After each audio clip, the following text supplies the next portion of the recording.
ইতিহাসের পাতায় নাম দিয়েছেন মুরব্বী সাহেব। আসসালামু আলাইকুম বন্ধুরা, আজকে নিয়ে আসলাম আপনাদের জন্য ভিন্ন একটা ভিডিওটা দেখবেন সবাই। ভিডিওটা যদি ভালো লাগে লাইক শেয়ার করে পাশে থাকবেন। আপনাদের কাছে প্রতিটা ভিডিও আমার এই রিকোয়েস্ট থাকে। তো বন্ধুরা, এই যে দেখতে পাচ্ছেন একটা হেলিকপ্টার, এটা একটা হেলিকপ্টার। একটু পরে দেখতে পাবেন, আমি একদম ক্লোজ নিব তো দেখতে পাবেন একটা হেলিকপ্টার।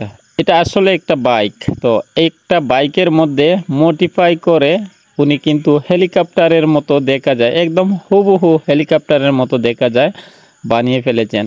রাস্তায় যখন নিয়ে আসেন উনি, অনেক মানুষ ভিড় জমিয়ে ফেলে এটা দেখার জন্য। আজকে রাত্রের বেলা, আজকে বাজার দিন, এখানে মানে অনেক দূর, বাজার থেকে অনেক দূরে রেখে একটা হোটেলে বসে চা খাচ্ছেন, কিন্তু মানুষের ভিড় দেখেন হোটেলে মানে পুরা ভরপুর হয়ে গিয়েছে। কারণ সবাই আসছে এটা দেখার জন্য, একদম বাচ্চা থেকে নিয়ে মুরব্বী সবাই। এই কাণ্ডটা করার আসলে রিজনটা হলো, বর্তমান আমাদের আসামে ইলেকশনের সময়। তো সময়কে কেন্দ্র করে ও মুরব্বী সাহেব ইলেকশনের কিছু পতাকার চিহ্ন লাগিয়ে হেলিকপ্টারটা একদম পুরাপুর সাজিয়ে রেখেছেন। এখানে দেখতে পাচ্ছেন হাতের চিহ্ন, একটা ছবি, মানে একজন ক্যান্ডিডেটের, মানে যাকে উনি ভালোবাসেন, খুব বেশি ভালোবাসেন, ওনার ছবিগুলো লাগিয়ে এই রাস্তায় রাস্তায় ঘুরে বেড়াচ্ছেন। আসলে এটাকে বলা যায় কি ক্যানভাস।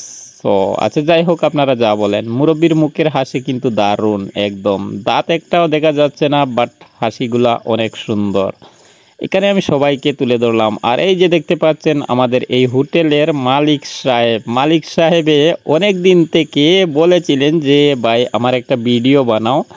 সো ভিডিওটা বানানো হয়নি, তো আজকে একটু তুলে ধরলাম। যাই হোক, তুলে ধরেছি যেহেতু, তাহলে অবশ্যই আমাদের এলাকার মানুষজন যারা ভিডিওগুলো দেখেন অবশ্যই এসে এক কাপ চা খেয়ে যাবেন। এখানে চা থেকে নিয়ে ভাত পর্যন্ত সব কিছু পাওয়া যায় হোটেলে। কানিটা অনেক মজার কানি বানান, আর সব কিছুর পর মানে আসলে একদম চোখের সামনে সব কিছু খুব পরিষ্কার পরিচ্ছন্নভাবে আমাদের এই হানির আইটেমগুলা থাকে। তো যাই হোক বন্ধুরা, দেখতে পাচ্ছেন আমি আজকের এই ভিডিওটার মূল উদ্দেশ্য হলো এই হেলিকপ্টারটা আপনাদেরকে দেখানো। তো আপনারা দেখতে থাকুন। পাশে একদম দোকানটাও মানে একটু আমার সামনে চলে আসছে, যেহেতু আমি বলে দিলাম, আপনাদের ইচ্ছা বাকিটা। তো এখানে দেখেন, আসলে মূল কথা হলো এই বয়সে এই যে মুরব্বী সাহেব কি চিন্তাধারা করেছেন, ওনার চিন্তাধারাটা দেখে আসলেই অবাক। মানে একটা বাইকের মধ্যে, মানে এটা এই লোহার কিছু অ্যাঙ্গেল দিয়ে বাইকের মানে এমন একটা মডিফাই করেছেন, একদম হুবহু হেলিকপ্টারের মতো দেখা যায় সামনা পিছন সব দিকে। সো আমি যতটুক সম্ভব